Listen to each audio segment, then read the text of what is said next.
No, this is not your favorite 80s movie. This is SEC After Dark. It's the best day of the week. We went straight into lava time, guys. Yeah, we did. The timing on that was impeccable. So Mhm. I'm going to try to do that every week. But welcome in. It's SEC After Dark. Joining me is Stephen Willis, fresh off of his trip to Oxford, representing Locked On Ole Miss. Mhm. Jake Thomas, your double shot of Alabama, Bama After Dark, Tide Talk Live. Boss Man, one half of Biscuits and SEC. I think the other half might be coming. I'm not sure. On the way. He'll be here at some point soon. He'll be here. Hammer will be here. And then, of course, Mike Huseman joining us from Off Season After Dark and a regular contributor on Locked On Vandy and Locked On Ole Miss and writing for Mike Farrell Sports. And Jeb, not pictured. I think he got a flood of clients at Olin Mills. So, it is graduation. Maybe he showed up, Yeah. the guy that keeps showing up and it's closed down because of this show. Maybe that's actually getting available and there's like a Step Brothers type picture. Yeah. Hey, that'd be It great. is graduation time, guys. So, they're, fair. it's Yeah. probably busy. So, Yeah, got to keep mom happy. yeah, you got to get those memories, right? I got the robes and regalia right in the closet next to me, guys, for next week. Nice. Yeah. Atta boy. Oh, what kind of what is it called? A stole? Is that what it is around your neck? What you wear around your neck? A hood. Stole is the one that goes in front.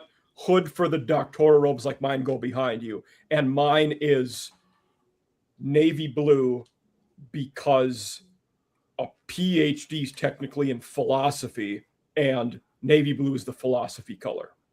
So And what's it called? A skull? Wait, you're a doctor of philosophy? I'm a PhD. So do you Yeah, just wow. randomly have these super deep thoughts of like what is? Yep. The Okay. absence of zero, all Yeah. things like that. Yep. Didn't Bill Clinton ask Yep. that one time? No, he just didn't know the probably. definition Yep. of it. Yeah. Yep. He was a philosopher. How Yeah. the eight can start 10-0 and be 8-4. We don't know these things. They're unexplainable.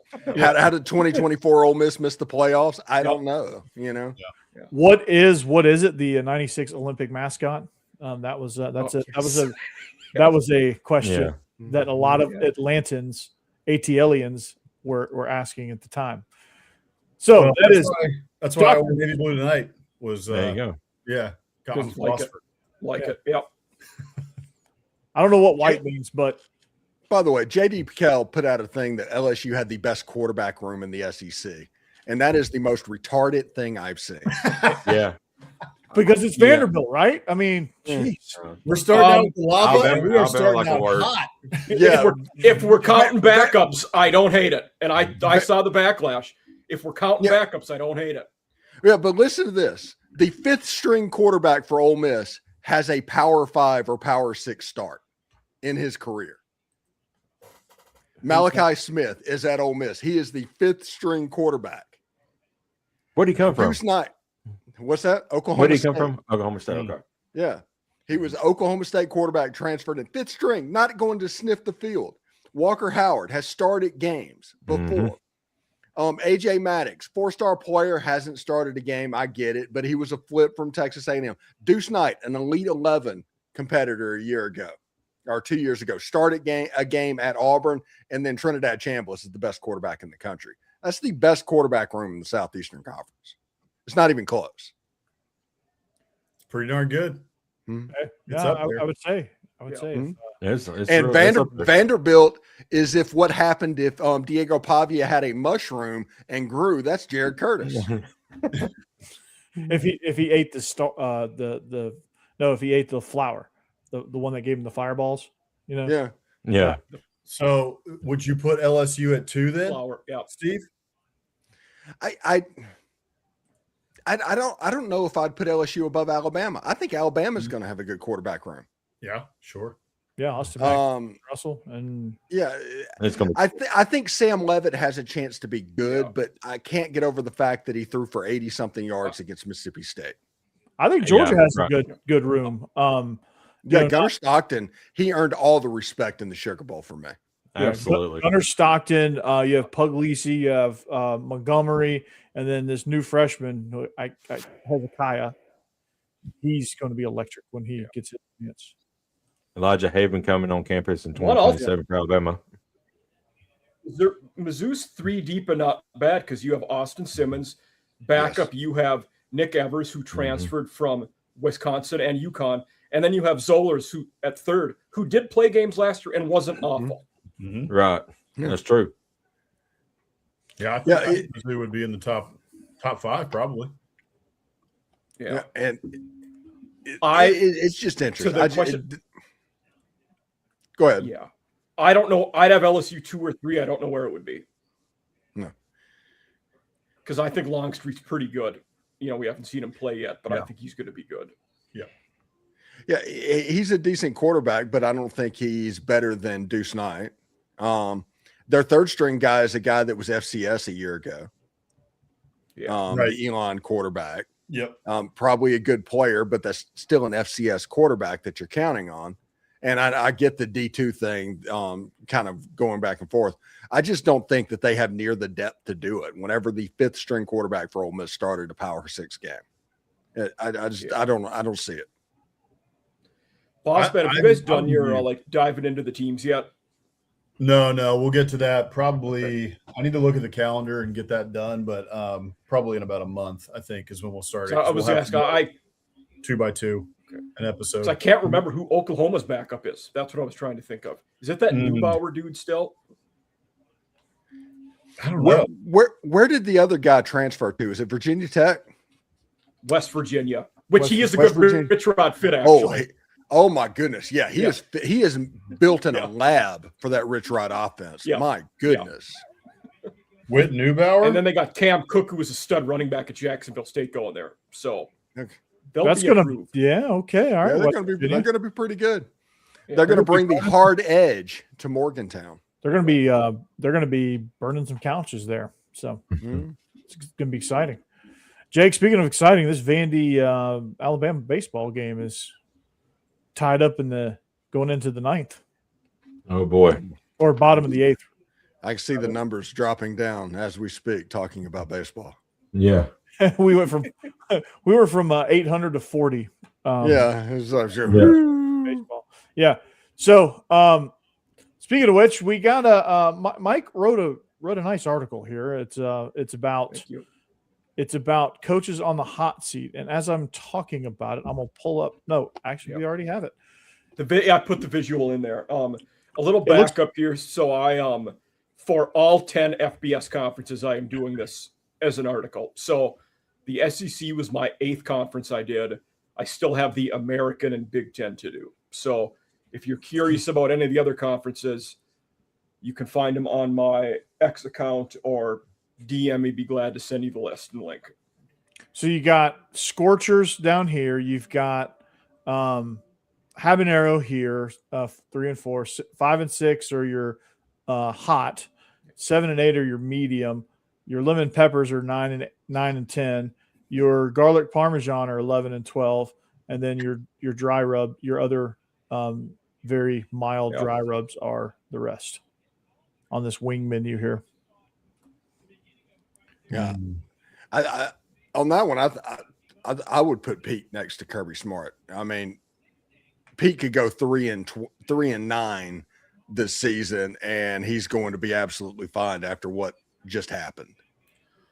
That's fair. Yeah. And I said I 5 through 11, I think are pretty, there's a lot of movement there potentially, but other than Beamer and Levy, I think everybody could go 3 and 9 and keep their job this year. I think everybody else. I think Venables would be gone. I think they're looking for an excuse to get rid of Brett. They made the playoffs last year. Yeah, I know. That's how kind of unstable that Yeah. is in that administration can be. And for the fact they were just looking for a reason last year, they're just, unless he does it again, like he's on a streak where he's going to have to just make the playoffs every year. And the first year he doesn't.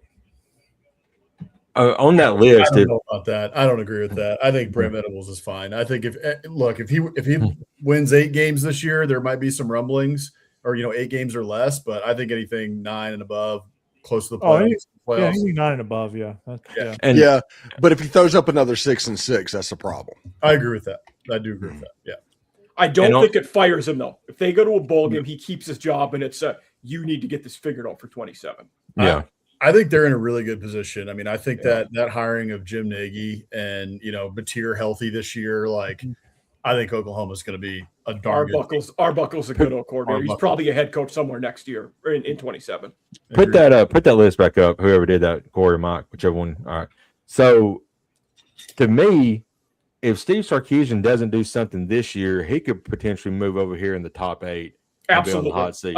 This is the lowest any Texas coach will ever be. That's how fickle their fan base is. Yeah, right. They want results, like you said, and they've got to have it like ASAP.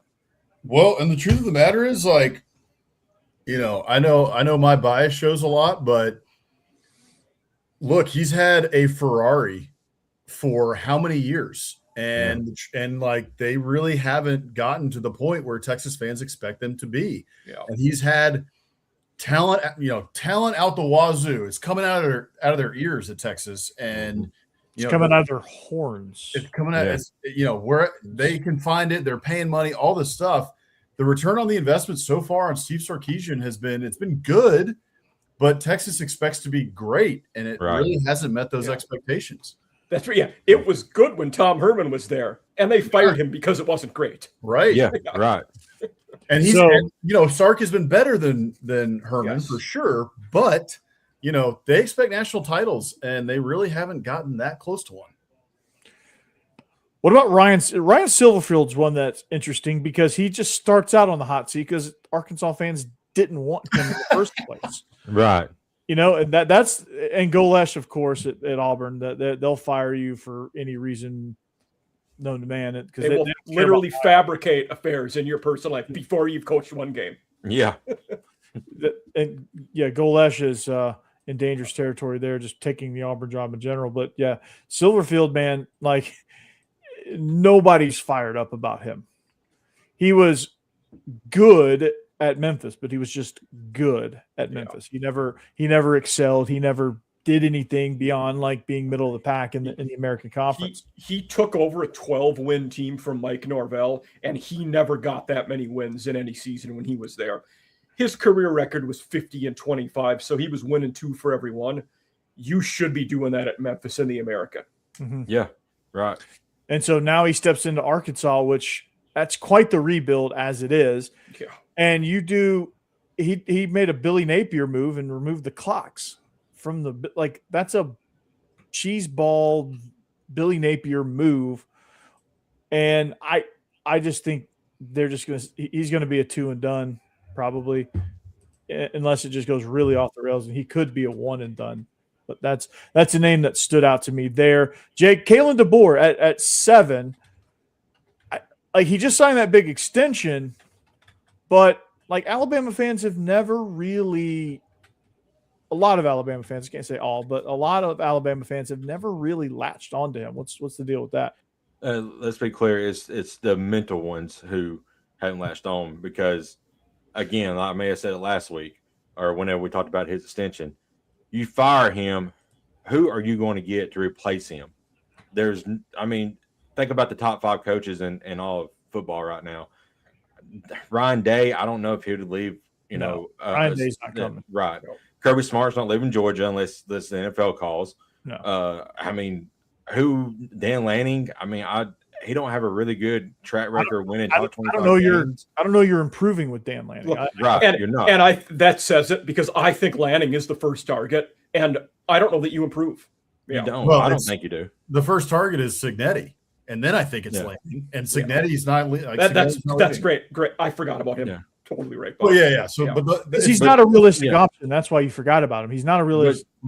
Because he's not leaving. He's an unknown commodity still. They had a ton of talent last year with a lot of experience, and they had a dream season. Let's see if they can replicate that this year. I don't know if they can.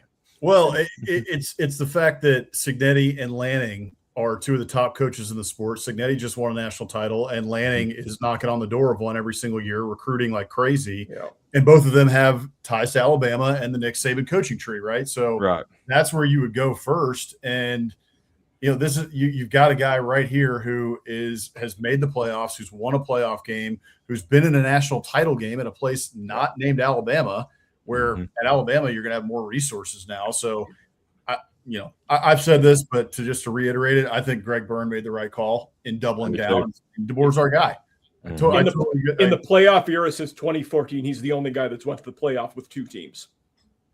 Yeah. Mhm. Fire DeBoer. Like, what? Yeah. Right. Yeah. I mean, it's just And it's a and crazy he won on the road, which is the only team. Alabama's the only team that's won on the road in the playoff so far. Yeah. So in my mind, there's no way. Well, what about Josh Heupel?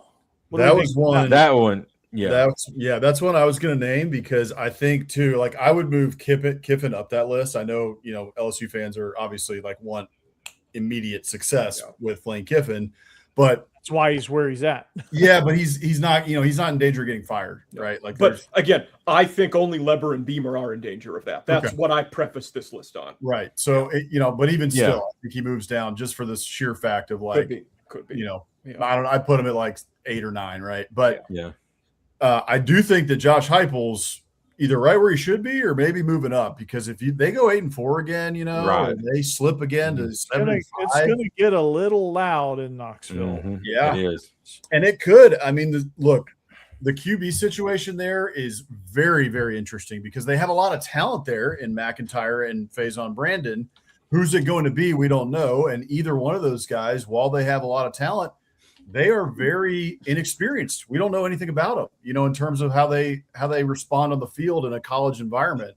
So we'll see. There's a lot of ifs with that Tennessee team that, and like you said, it says here, Vol fan base can turn quickly. Like I feel like they're still in on Josh Heupel, but it's but hey, you got to show us, man. And they were not happy with 8-5 last year either. And And getting I- spanked by Vanderbilt too. Yeah. And if that continues to be a trend, I don't know that he's going to be too much longer for. I'm also not sold on their QB situation for this year. And it shouldn't have played a part, but maybe it did a little. I don't know. But here's the thing. I'm just looking at the schedule. So their first, They're scared. is their first SEC games against Texas. So it's at home. So that's good. But if you lose it, then you got Auburn coming to town. Well, what if they lose that one? After that, they got to go to Fayetteville, which they should win. But then you got Alabama, and then at South Carolina. So I mean, you're staring at 1-4 potentially starting out in the SEC if they lose that Auburn game.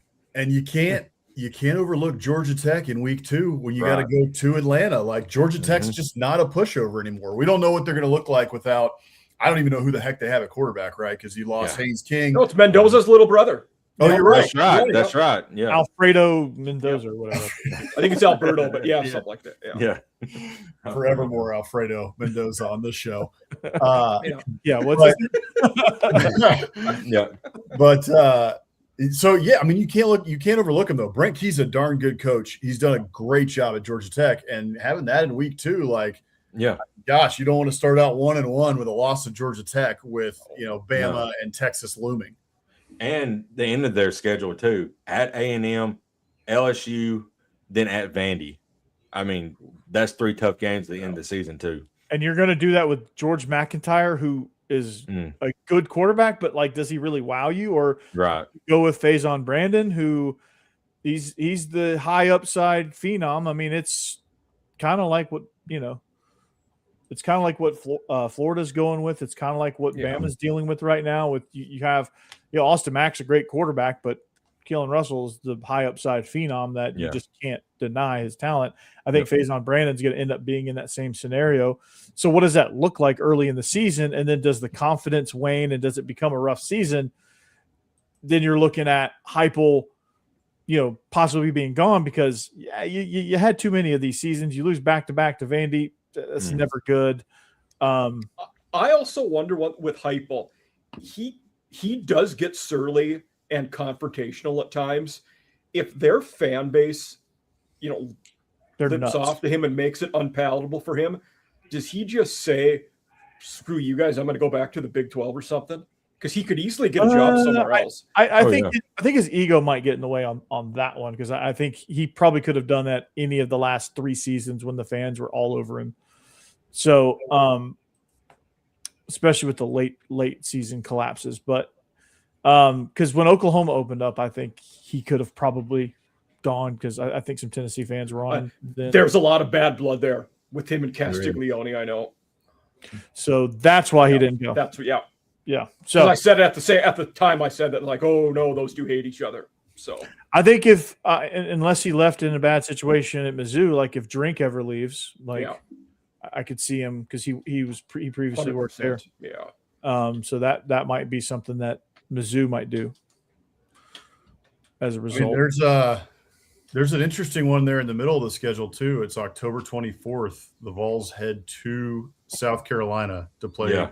That place Hey, will be, Mike, that's a that's big not- game for the Gamecocks. That Look who's place- number one. Yeah. Looking for his job, Shane Beamer. I mean, That's going to be an interesting one. It pained me to put the alma mater at number one, but he has to be right now.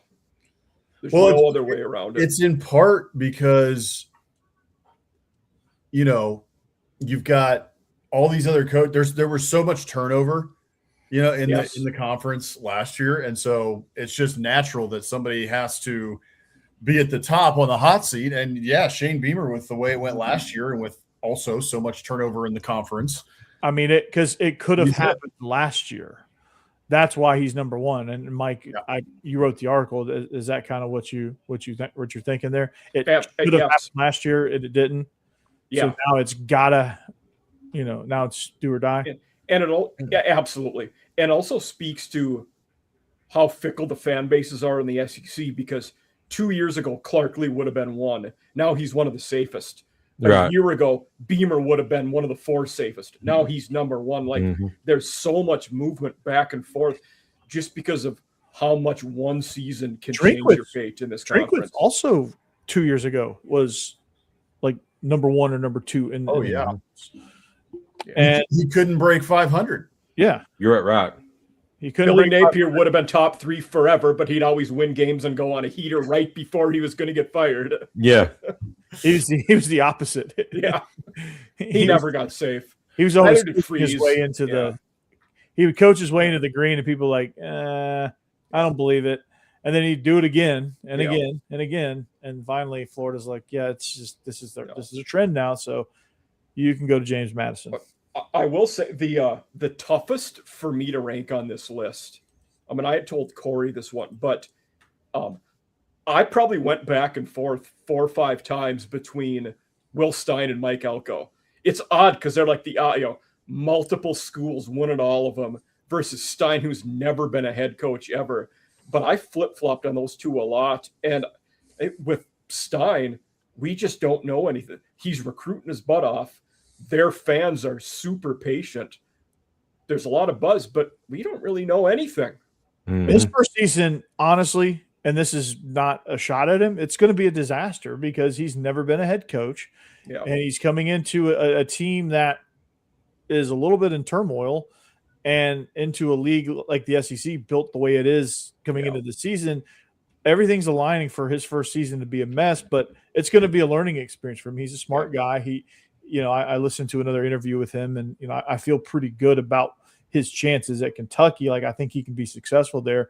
He's got the number 2 quarterback in the country coming in from Chicago, and that's going to be, he's already making a name for himself. So I think they're going to be competitive. I think they're going to, they're going to do some good things, and they're going to show you why that there's a future there. But I don't think you're going to necessarily see it in the results in year one. It's going to be kind of more of a year 2 thing for him. And their schedule's a bear too next year because you have your FCS game to open up. Then you got Alabama at Texas A&M weeks 2 and 3. Yeah. Welcome to the SEC. Yeah, And But, you got South Carolina and LSU in the middle of the season too. That's rough. I will say this though. I do think that, Stoops was good for this, once a year at Kentucky, at least in the years that they were not good under him.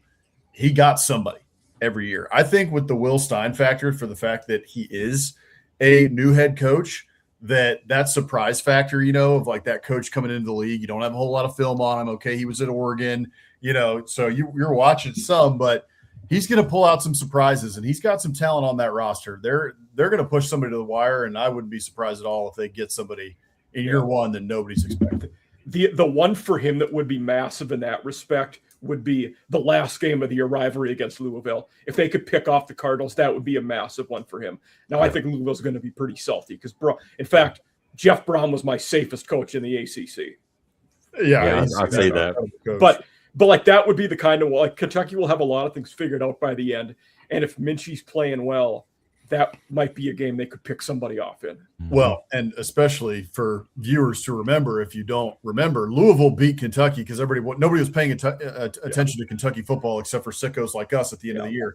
Louisville beat Kentucky 41-0 last year in that game. So for Kentucky in 1 year to turn that around and beat Louisville at the end of the year would be pretty big, like you said, Mike. Bama just walked off Vandy, and there goes like 87 of our listeners. It's all gone. Gone. Everyone just left. Everyone left the building. No, it's actually going up now because everybody's joining since it's over with. That's right. Yeah. Will Stein is an interesting one. I think he has a good future. John Summerall is one that also intrigues me. Because you have a guy like that, and he's the perfect amount of psycho for what Florida needs, because they've had cheesy.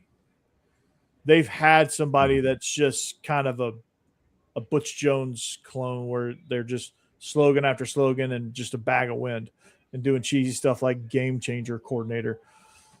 He's a perfect amount of psycho for that fan base and for that team, and it's all genuine.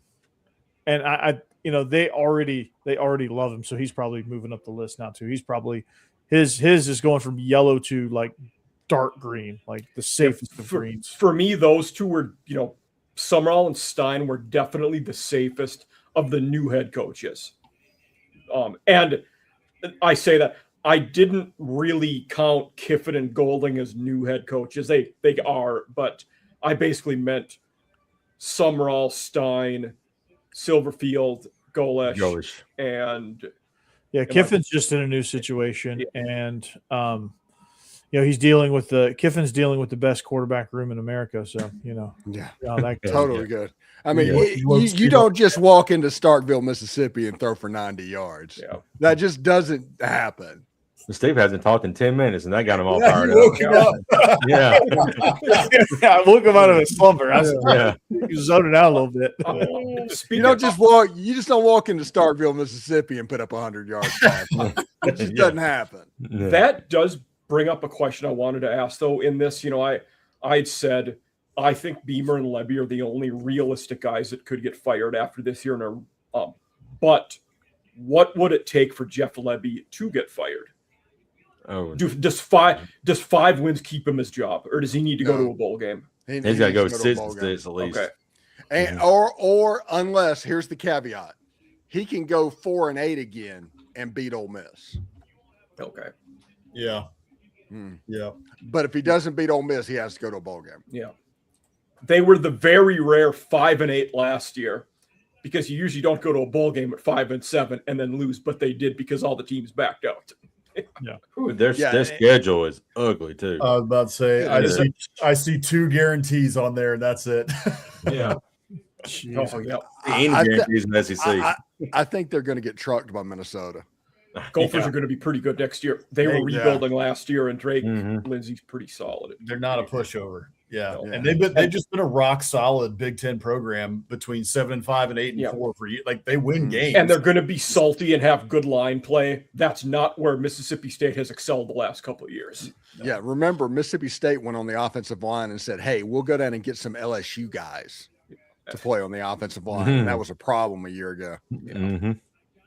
Hey, don't talk about that too much. We did that as Aggies, and I don't know how it's going to work out for us. LSU couldn't run the damn ball last year. You also did take one of the Gamecocks' best O linemen, though. We did do that. Trovon Bell. Yeah. A&M's got a great offensive line coach in Cushing, so I'm hoping he's the one who is the whisperer. Ryan Cushing? That's Adam. Isn't it Adam? I think it's Adam Cushing. I was like, Brian Cushing. That'd be a hell of No, not Brian. Yeah. We're 30 minutes in. I think we need to talk about Brendan Sorsby. Oh yeah, that's a hot topic. I bet you won't. Jake's like, I don't blame. And we're Brendan brought to you Flores. by Yeah. XYZ Gambling. Yeah. Yeah. I don't blame. Gambling's everything. If you know you can't do it, the price of being a high-level college athlete and the NIL deal that he signed is not doing this. That's on him. That's his consequences. That's not a problem. It's not a systemic thing. He's just a dummy when it comes to that. I think the problem with this is on Texas Tech. Yep. How do you recruit somebody and pay them $5-6 million a year and not have a private investigator figuring out what was going on? Because everybody apparently knew about this. They also did know. They said that they were aware of allegations. Yeah. Yeah.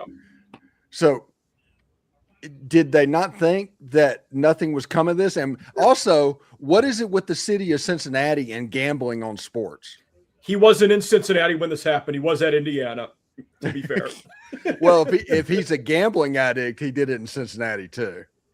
I mean, I think they said some of it happened at Reds games in the stadium. Yeah. oh God, Yeah. Balls and is he strikes. wearing a Pete Rose jersey? Huh.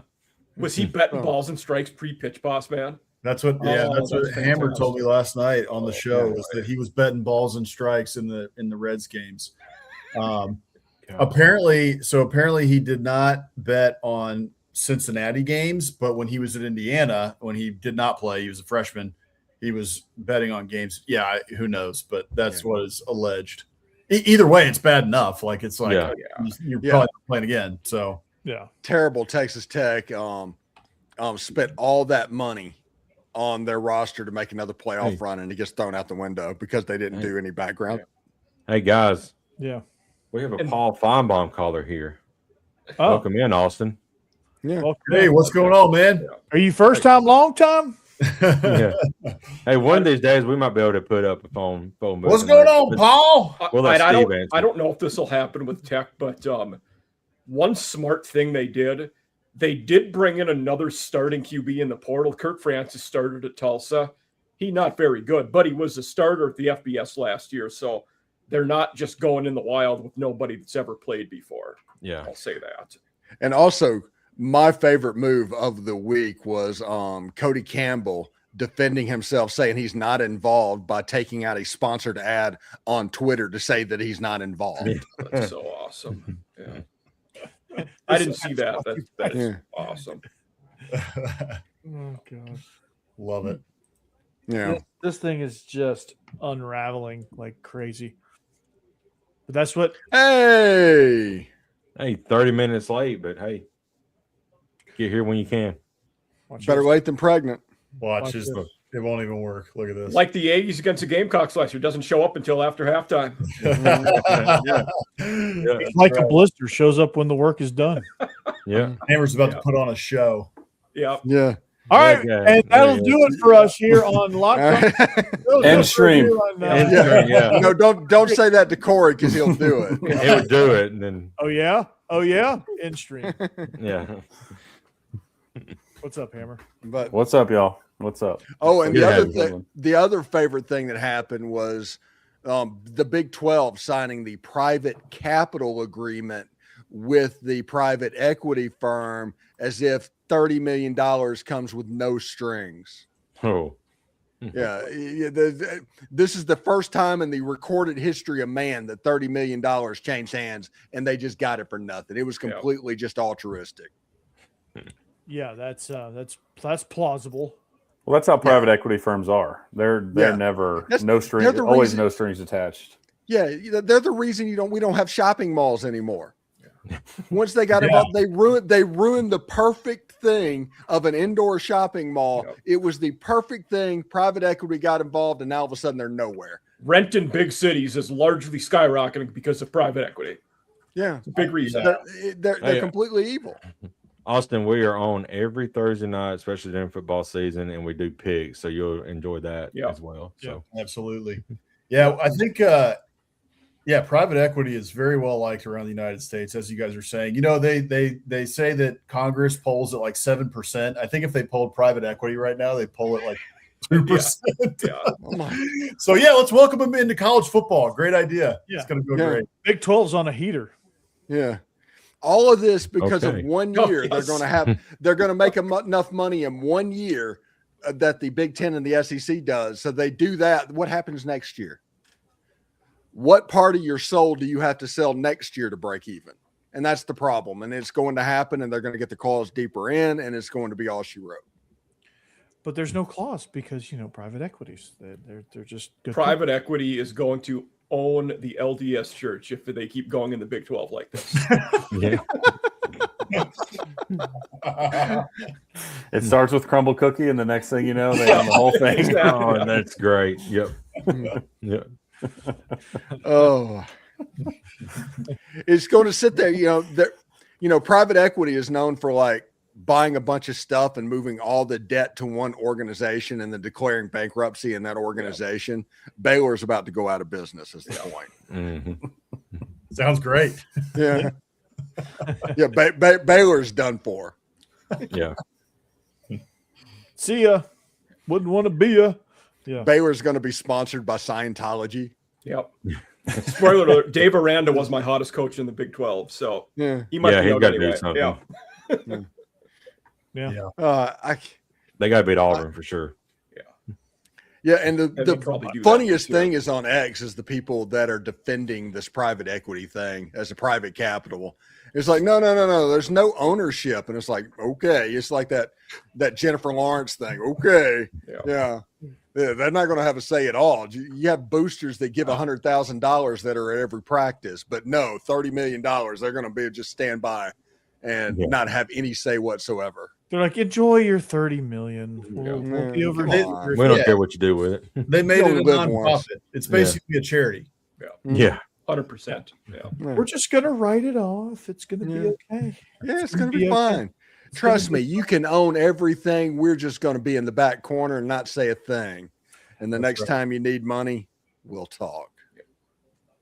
We got rid of Freeze and Harson, but don't worry, you'll be safe. Yeah, Alex right. Golis, don't worry. Yeah, you're good. But by the way, we have our new logo for a shirt. Yeah. Better late than pregnant. Yeah. We played on a soccer team in Nashville. Yep. That was named that. Yep. Is that where you were the goalie, Corey? Yep. That was the one where I got a guy that wanted to fight me so bad that he forgot how to play soccer. He was a pretty Oh, good that's player. awesome. Yeah, Was but that every game? Every game? that was my shtick. I mean, I think every team wanted to fight you. yeah, I was a 35-year-old running around with 20-year-olds. I had to have an edge somehow. Yeah. I mean, I thought it was hilarious, but Yeah, I What- just what run was by that? and Was pat that- him on the back. That was in 1965. no, it was in 1905. Like, it was around 2014, probably. No, it There wasn't. you It go, was yeah. probably closer to 2010. Okay. Yeah, it was Wow. like 2010, 2011, something like that. That was my first year of college. Jesus. Jake. Yeah, 2010. I was in high Case. school. I was in high school. I'm not the youngest. I knew it. My goodness. No, I know who I the oldest graduated- is. I graduated high school in 2013. Okay. What? I was a 09 baby. I graduated high school in the late 1900s. Yeah, we're old. Yeah. I was turn of the Late century. 1900s. I was 2003. I was 2002. So we got the oldies up top and then the youngins on the bottom right now. That's right. Yeah. Young Guns. Yep. When, You get when I down there, was- young boys, where you belong. when I was Bottom. born, Spencer Dutton's kid would have been like 53 years old. So that's how far back I go. Woo. Wow. I was born in the 80s. Same. Thank you, Rick. Thank Yeah. you. Rick, are you That's the best. 75 or were you born in 75? Important question. Either way, he's older than me. Yeah. Yeah, I was telling people before we started recording, I'm a month away from my 50th birthday.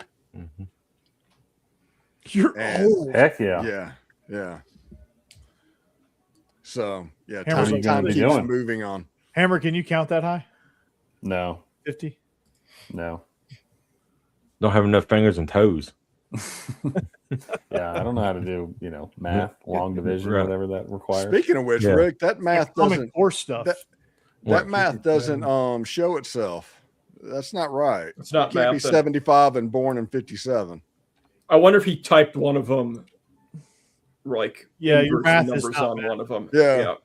His math is not math in here. Hammer, when you did math in school, was it 1 page per problem? This is all Oh in my the calculator. Yeah.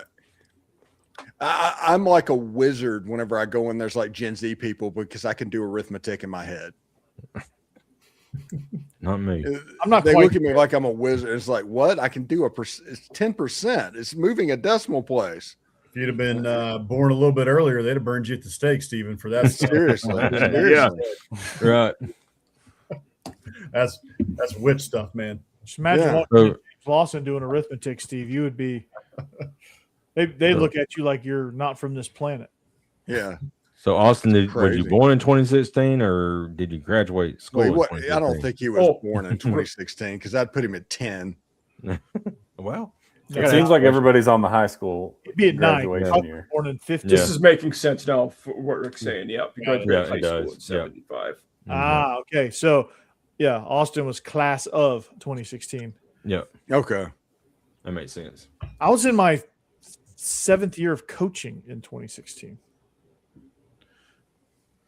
So yeah, That's it, I too. was 6 or 7. Yeah, in high school.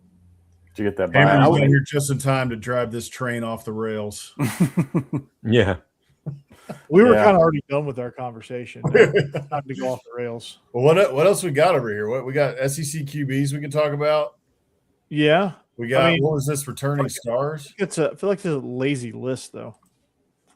Those are old graphics. Are they? Yeah, I mean, I don't see Sam Levitt at number 1, so that one's That number 9's a little off on that list.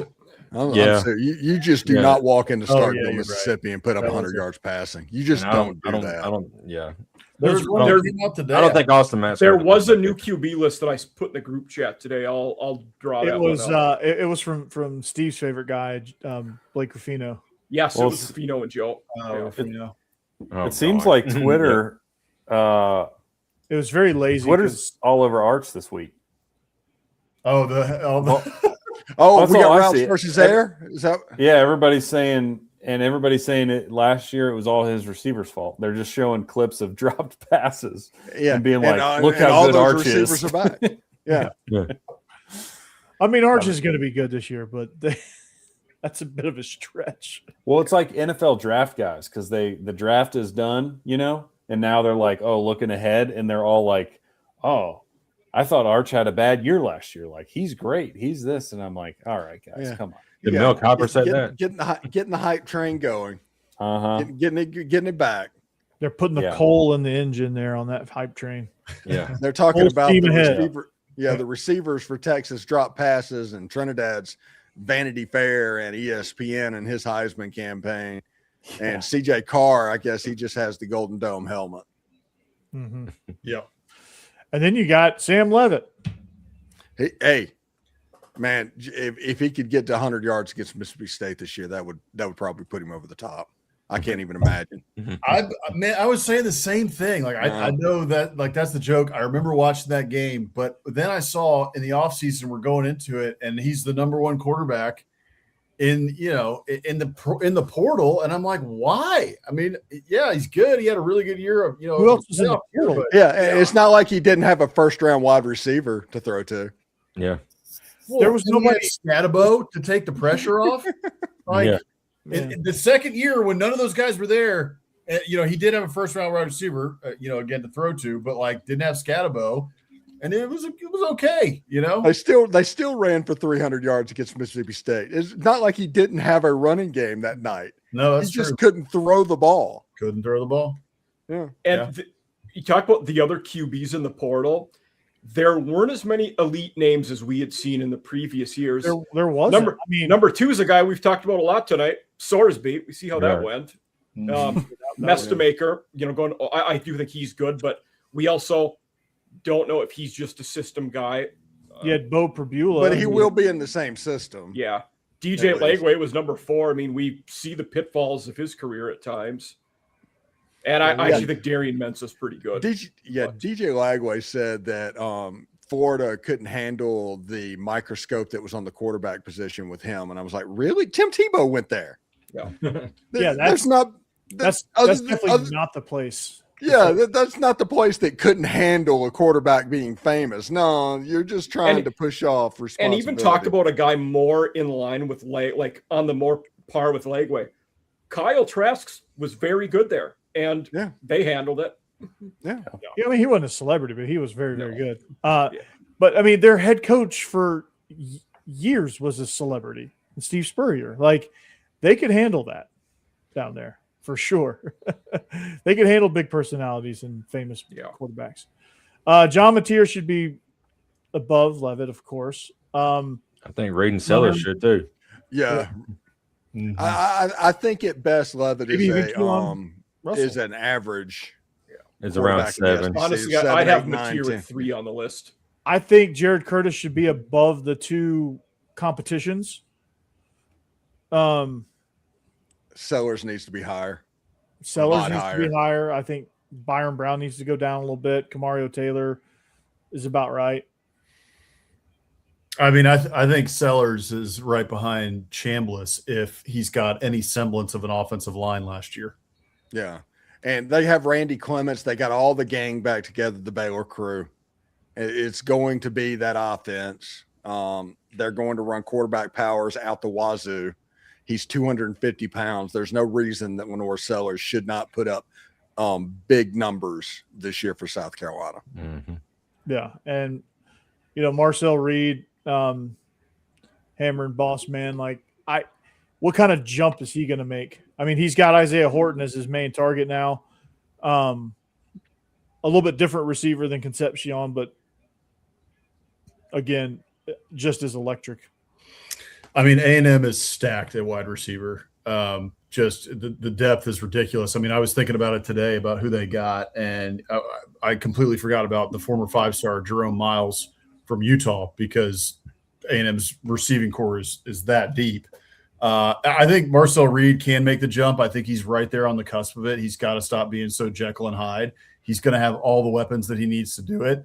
The biggest thing is going to be who's in front of him. Does the offensive line mesh? Are they able to protect him? His legs help with that because I think that Holman Wiggins has to be able to take the leash off a little bit. Let him run if he needs to. Give him the green light because if he's allowed to do that, I think he's going to be able to get out of some pressure and potentially alleviate a little bit of pressure off that offensive line. But to me, it's really about the offensive line and are they able to protect him? Because I also think they are going to be throwing the ball a lot more this year under Holman Wiggins' offense, even than they were last year under Colin Klein.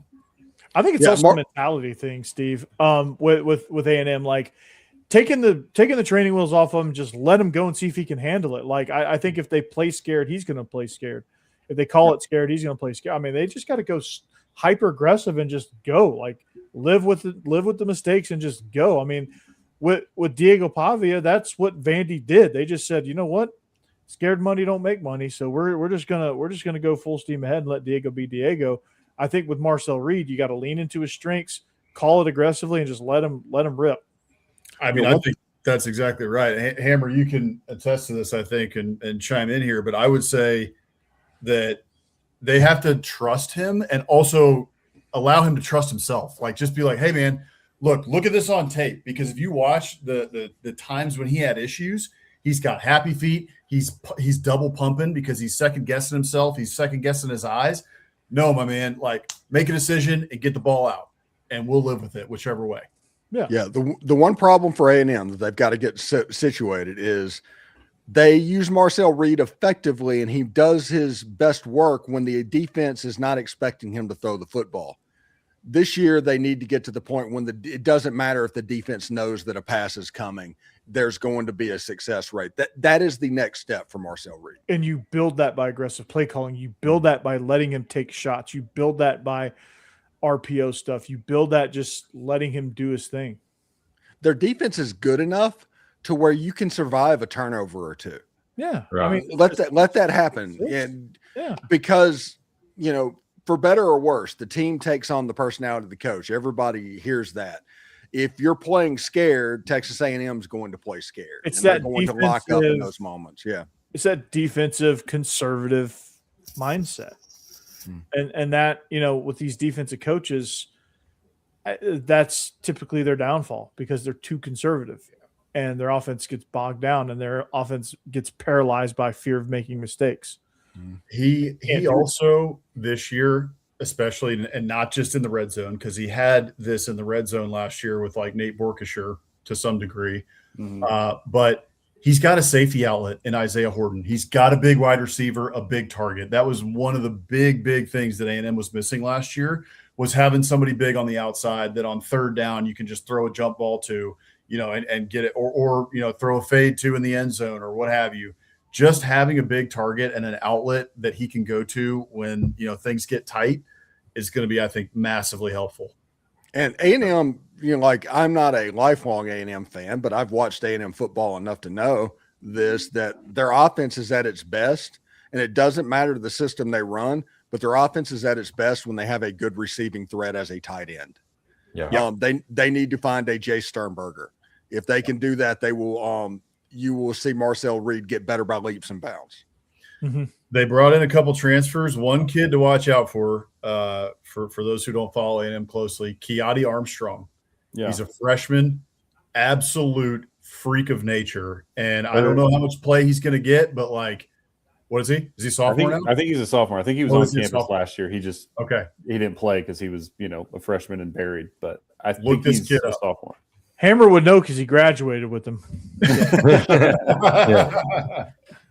I graduated with Manziel. That's my. Oh wow, that's my buddy. Oh dang! You party with him? Yeah, graduated. Yeah, I didn't see quotes. No, I didn't. Actually, Uncle Nate. Yeah, I'm Uncle Nate. No, no. When I was on campus, he was taking all online classes, so I never saw him. He was taking private jets to sit courtside at Madison Square Garden. He was doing his homework at least in New York, right? Had to have been. Yeah, I saw him a couple times on campus. We had kind of mutual people who knew each other. I saw him at the MSC a couple times, which is like our student center. But then that was before the Bama game, and then when the Bama game happened in 2012, never saw him again. Yeah.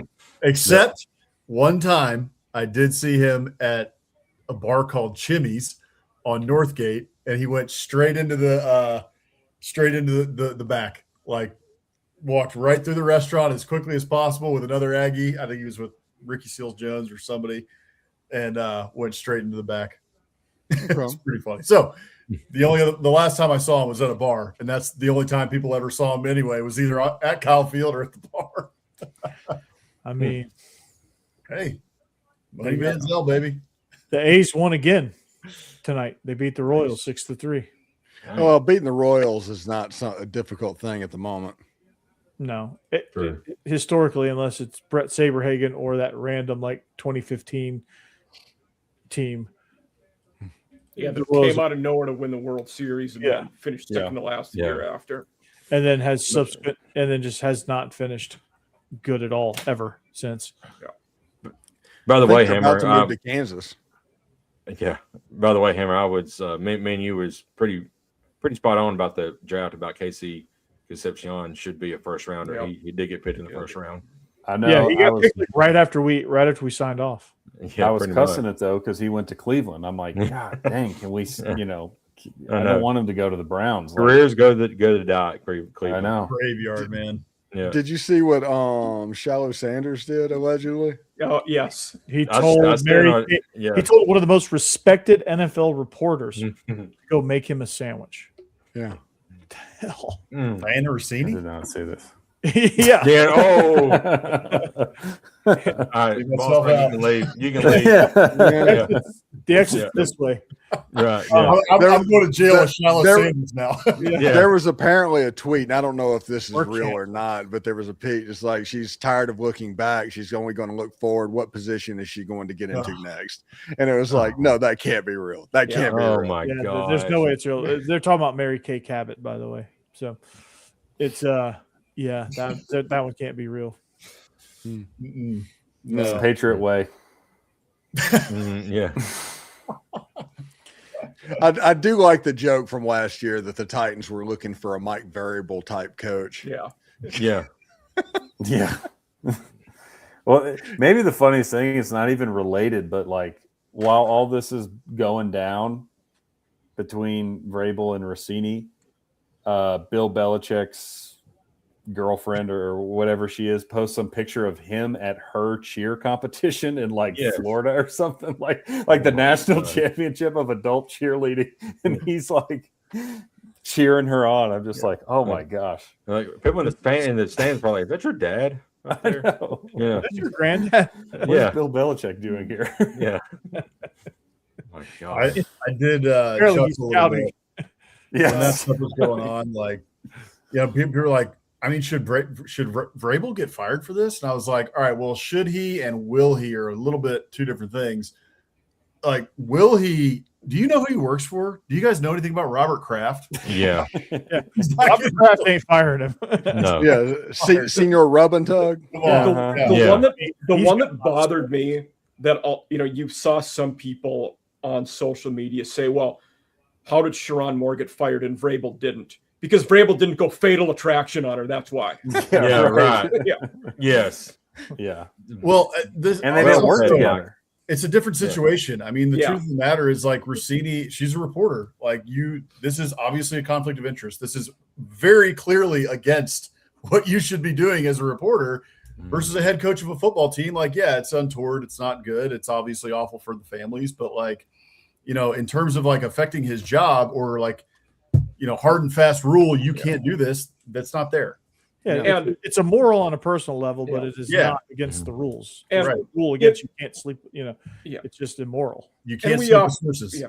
We operate in the real world too, and the better you are at your job that few people can do, the more you're allowed to get away with. And that's why nothing will happen to Mike Vrabel, because he's really good at something not many people can do. Right. And they make billions of dollars doing it. And his boss did something worse. So I mean, at the end of the day in football, it's do you win games? You know what I mean? Yeah. And you can cross a threshold. I mean, Bobby Petrino found that out, but Mhm. it's pretty high in that realm. Yeah. And I mean, Oh, and then he ended up in the same job a decade later. sure, Yeah. yeah, right, win football games. Most of the time, you can just ride it out.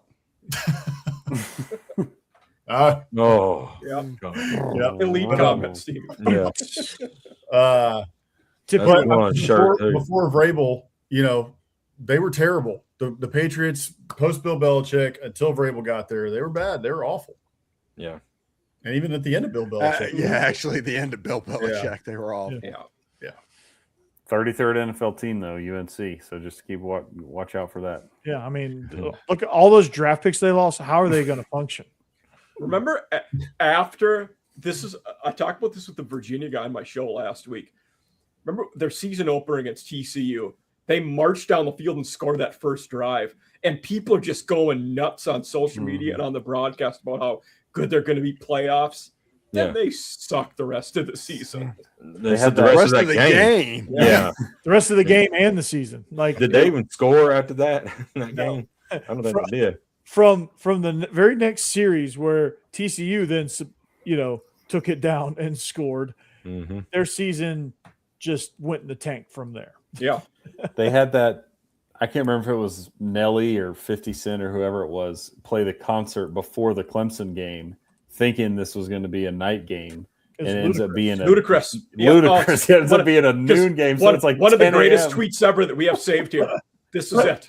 Yeah. Mm-hmm. Yeah, when Ludacris raps at 10 a.m. Just so good.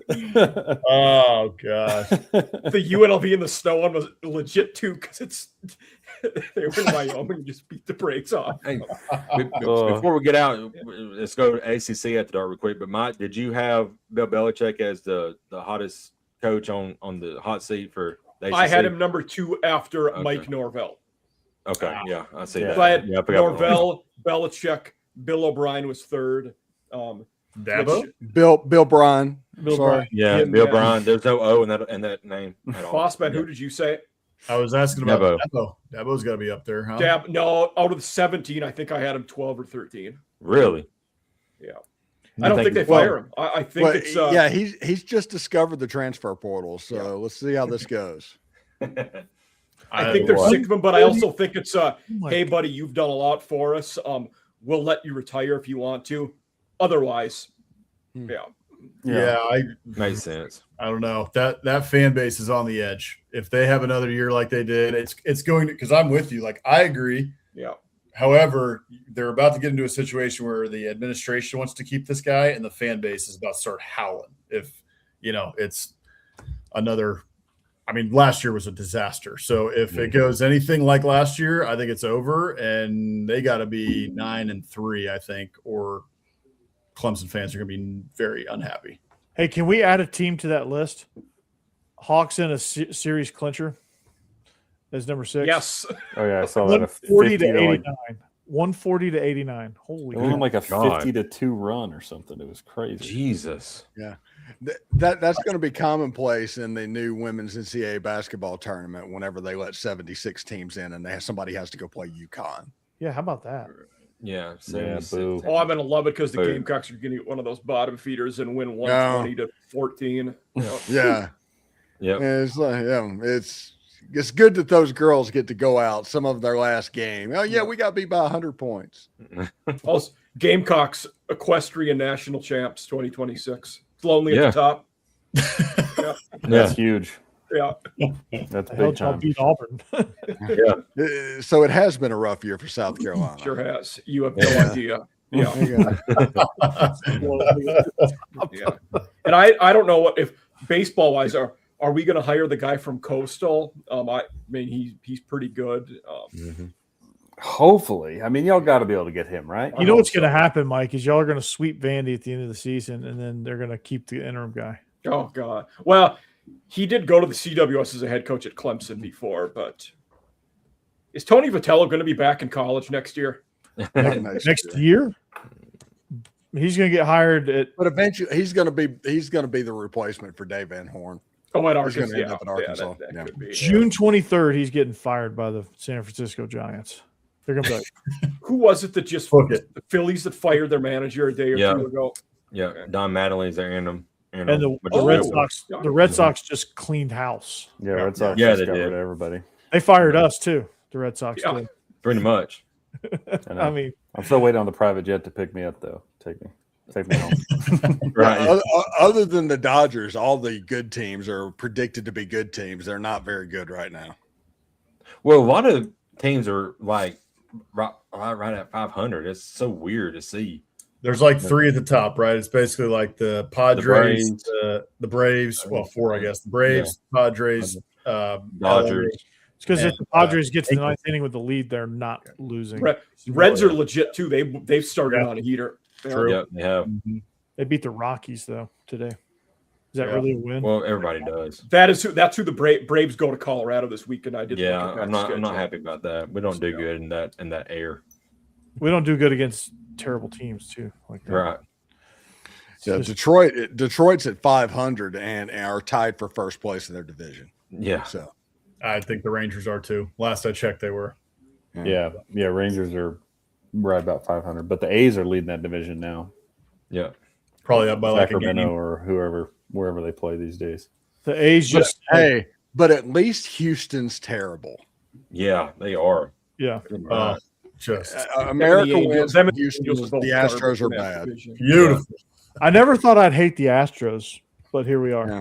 Boss Yeah. Man Hammer, are you guys Rangers, Nationals, Astros? Who do you guys cheer for? Rangers. Rangers, yeah. Okay, They Yeah. just said they hated the Astros. I hate but I that. didn't know if they were Nationals guys being the Virginia connection.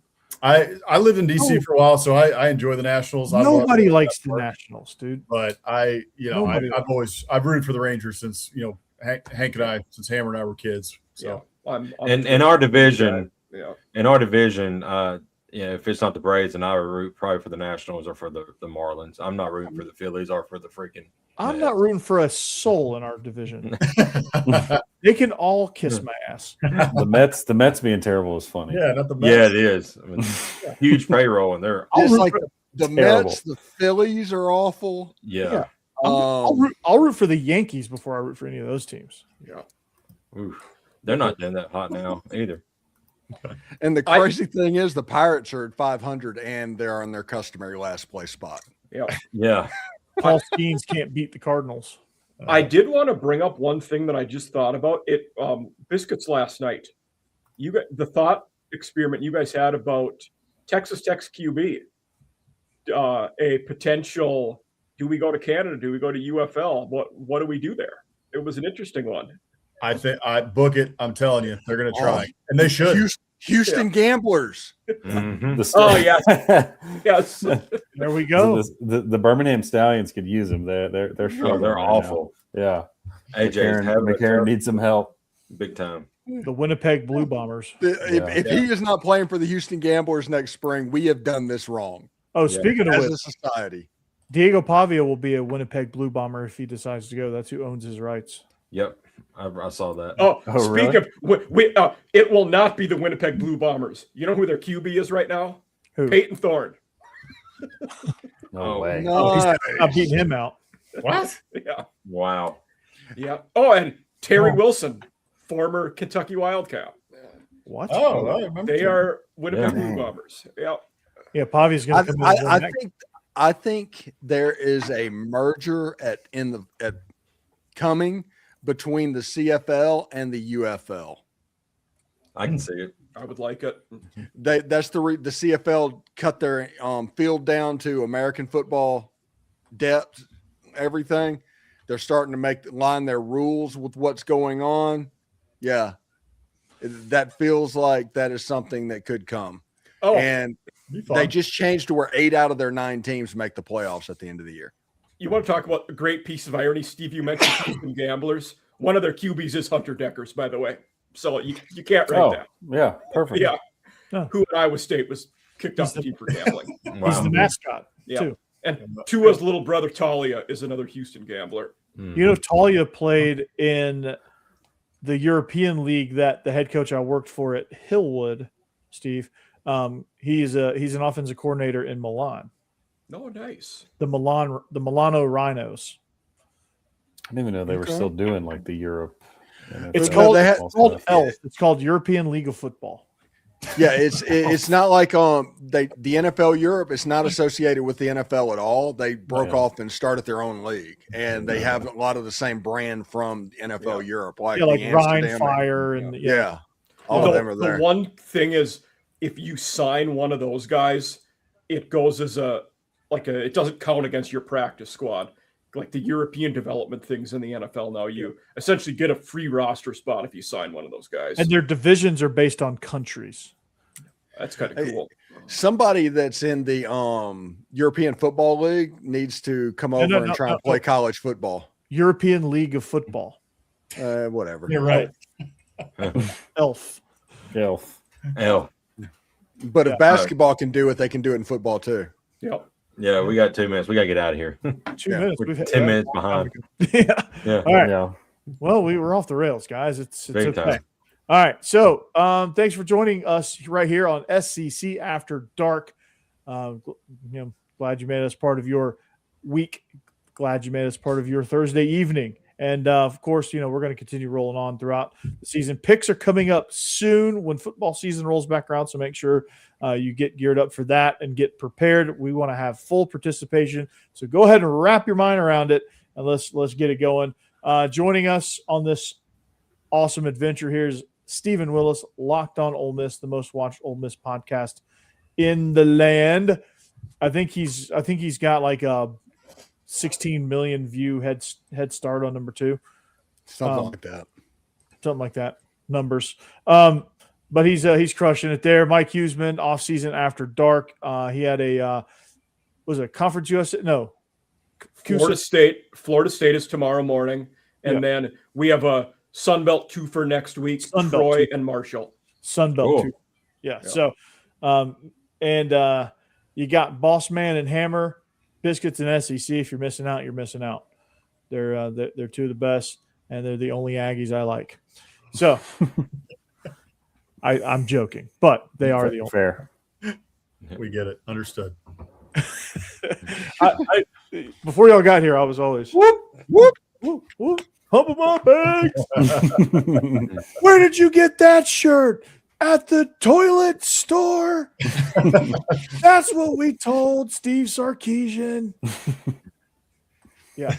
Oh my God. If you're missing out on Them deciding to YouTube yell practice. Yeah. Oh the, my gosh. Yeah. how we do channeled it. their inner Brick Tamlin. It goes down as one of the worst decisions in the last 50 years. You guys are my two favorite Aggies. PC Principal is third. I would say it's the best decision that they ever made for us. It's entertaining. All right, but that's Biscuits and SEC. They're crushing it, dude. They're a pillar on this channel, so be sure to check them out. And Jake Thomas, your double shot of Alabama. Bama After Dark Tide Talk Live. If you want to talk about the Tide, Jake Thomas's place to go, and Stacey Blackwood joins him on Tide Talk Live. So make sure you're checking that out. And not pictured is Jeb Beecham. He's running the Olin Mills studio right now, and I'm it's graduation time. assuming they showed up. Yeah. Yeah, Yeah. they showed up. Taking senior pictures. Yeah, cap and gown. So, and I'm Corey Burton, Locked On Vandy. Be sure to check me out every single day on Locked On Vandy. Be sure to check out Stephen Willis on Locked On Ole Miss. There's some big things happening in the works with Locked On that we're definitely excited about. And when I'm allowed to tell you, I will. But it is huge. But until next time, we all join forces right here on SEC After Dark. So next week, we'll be back better than ever. Probably off the rails again, but that's what you love. And until next time, go Dogs, anchor down. Whoop, whoop. Hotty toddy. There you go. Roll Spurs Tide. up. Dig 'em. In stream.